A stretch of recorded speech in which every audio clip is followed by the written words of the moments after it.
Salohiddin. Har bir ritsar o'lishidan oldin 10 tarafni yer tishlatadi. Quddusni qaytarib olishga va'da bergansan. Shaharni topshirasanmi?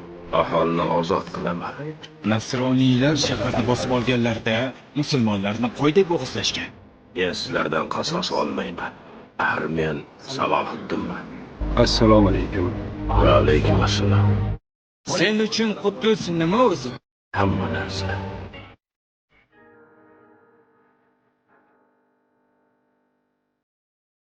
Yusuf Ulka Salman qo'li. Undan hech qachon haqiqiy jangchi chiqmaydi.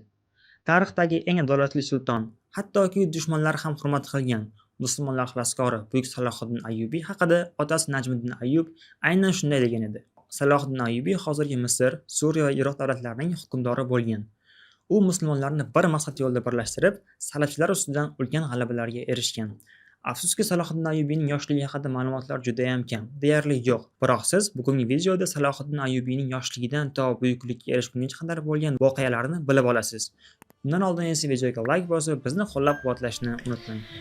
1095-yil Rim papasi Urban II Yevropa xalqlarini, jumladan Italiya, Angliya, Germaniya, Daniya va Fransiyaliklarni Quddusni egallash uchun jang qilishga da'vat qiladi. Quddusni barcha din vakillari muqaddas shahar deb bilishgan va o'tmon intilishgan. Urban II nasroniylarga gunohlardan kechirishi, qarzlardan ozod qilinishi, o'lsa to'g'ri jannatga tushishini va'da qilib ishontiradi. Shu bilan tarixdagi o'sha mashhur salab yurishlari boshlanadi. 1099-yil umumiy 24 mingdan ortiq ritsar va askarlar bir bo'lib Quddusni qamal qilishdi. Musulmonlar esa bunday kuchga qarshi chiqishga tayyor emasdilar. Shunday qilib Quddus boy berildi. Bu voqea musulmonlar uchun katta yo'qotish va og'riqli xotira bo'lib qoldi. Quddus fath qilgunga qadar o'tgan 88 yil davomida har bir musulmon erkakning qalbida Quddusni ozod qilish o'ti yondi. Bu o't Salohiddin Ayyubiy kabi buyuk qo'mondonlarning yetishib chiqishiga sabab bo'ldi. 1137-yil Tigrit shahri, hozirgi Iroq hududi. Najmiddin Ayyub oilasida yana bir o'g'il farzand dunyoga keladi. Uni ismini Yusuf deb qo'yadi. Ammo biz uni tarixda Salohiddin Ayyubiy deb bilamiz. Salohiddin millati kurd edi, lekin ba'zi manbalarda uni arablardan deyishadi. Uning to'liq ismi esa Al-Malik An-Nosir Abul Muzaffar Yusuf ibn Ayyub edi. Otasi Najmiddin Ayyub ko'p janglarda ishtirok etgan mard va adolatli kishi edi. Oilasida esa tarbiya va ilmdan iborat muhit shakllangandi. Onasi Basima haqida ko'p ma'lumotlar saqlab qolinmagan. Chunki u davrlarda muslima ayollarimiz feminizmni targ'ib qilishmagan. Basima sabrli, dono, taqvodor ayol bo'lib, farzandlarini islomiy qadriyatlar asosida tarbiyalashga katta e'tibor qaratgan. U Yusufni adolatli, rahmdil va doim halollik bilan yashashga undagan. Bu asidan boshlangan. Yusuf yoshligidan boshlab otasining hurmatini va ishonchini qozonish uchun Turon bilan raqobatlashgan. Lekin otasi Najmiddin Ayyub ko'p jihatlarda Turonni Yusufdan ustun ekanligini ta'kidlagan. Yusufni esa zaif va nimjon bola deb aytgan. Chunki Yusuf yoshligidan ilm-fan, adabiyot va she'riyatga ko'proq qiziqqan. Lekin shu bilan birgalikda u otasining xohishlarini ham oyoq osti qilib qo'ymagan. Bir kuni Yusuf qul bozoridan Jon ismli yarador frank qulni sotib oladi. Uni tabibga berib davolatgach, u bilsa, u salib yurishlarida qatnashgan mohir jangchi va ritsar ekanligini tushunadi. Shunda Yusuf u bilan kelishuv qiladi. U bilan do'stlashib, undagi barcha harbiy bilimlarni egallashga harakat qiladi. Shu tariqa Yusuf akasi Turon bilan raqobatlashda undan ham ilm-fanda, ham harbiy salohiyatda o'zib ketishiga yordam beradi. Agar sizga Salohiddin Ayyubiyning, ya'ni Yusufning bolaligi, uni akasi bilan qilgan raqobati va u raqobatda qanaqa yengib o'tgani va to buyuklikka qadar bo'lgan Nuriddin Zankiyning lashkarboshisi bo'lgunga qadar bo'lgan voqealiklarni bilmoqchi bo'lsangiz, batafsil Salohiddin Sahroburgi kitobida o'qib olishingiz mumkin. Biz sizga bu kitobdan 5 ta hadya qilmoqchimiz. Agar siz buni shartlarini bilmoqchi bo'lsangiz, Ildiz kitoblarini rasmiy Telegram kanaliga obuna bo'ling va rivojlantirishni, uni kelajakda sarafchilarga qarshi kurashda asosiy yordamchilardan biri sifatida tarbiyalashni rejalashtiradi. Shu tariqa Yusuf Nuriddinning yonida turib, harbiy taktiklar va rahbarlikka oid nozik jihatlarni o'rganishga kirishadi va uning yaqin ishonchli shogirdi shunday deydi: Sen bugun ulug' ishlarga qodir ekaningni amalda isbotlading. Hatto biz ilg'amagan narsalarni ko'ra olishingga amin bo'ldik. Boshimizga salafchilar solgan ofatni sen kabi o'g'lonlar daf etishiga ishonchim ortdi.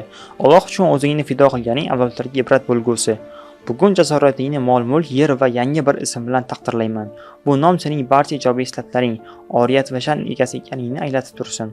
Shu daqiqadan e'tiboran seni Salohiddin deb ataymiz.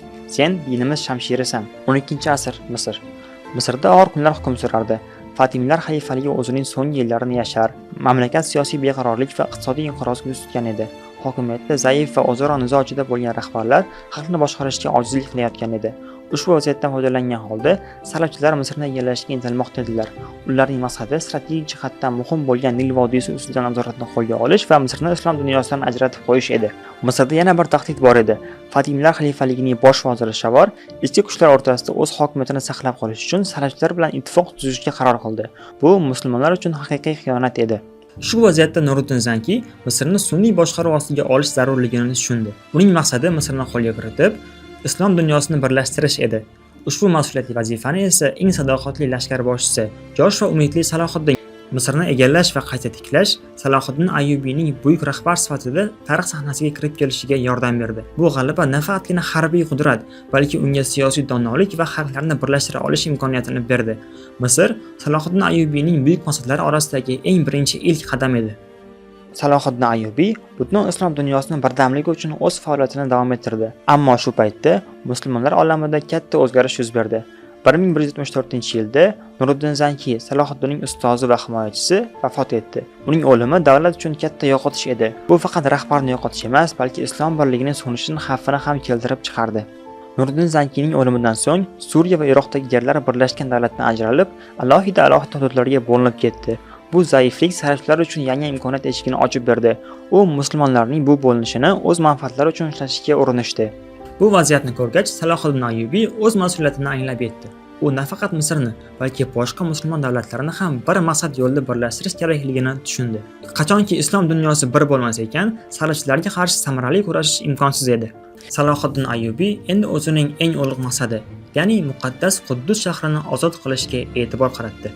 Salafchilarning hukmronligi davrida musulmonlar uchun muqaddas joylarga kirish cheklangan, tinch aholi esa zulmga uchragan edi. Salohiddin uchun bu nafaqat siyosiy, balki diniy mas'uliyat ham edi. 1187-yilda Salohiddin musulmonlarni Quddusni ozod qilish uchun birlashtirdi va katta harbiy yurishga tayyorgarlik ko'rdi. Bu harakat uning jangovar ruhi uchun ham yangi sinov edi. 1193-yil 4-mart sanasida uzoq kurashlar va davlat boshqaruvidagi mashaqqatlardan so'ng Salohiddin Damashqda vafot etdi. Uning o'limi musulmonlar uchun og'ir yo'qotish edi. Salohiddin ortida nafaqat ulkan harbiy g'alabalar, balki adolat va rahmdillik bilan yodga olinadigan buyuk meros qoldirdi. Salohiddin Ayyubiy boshqaruvida musulmon davlatlari birlashtirildi. Quddus ozod qilindi va salafchilar kuchsizlantirildi. Salohiddin Ayyubiy tarixda nafaqat buyuk sarkarda, balki adolatli va rahmdil hukmdor sifatida qoldi. Uning hayoti va faoliyati qolgan barcha musulmonlar uchun qahramonlik timsolida qoldi.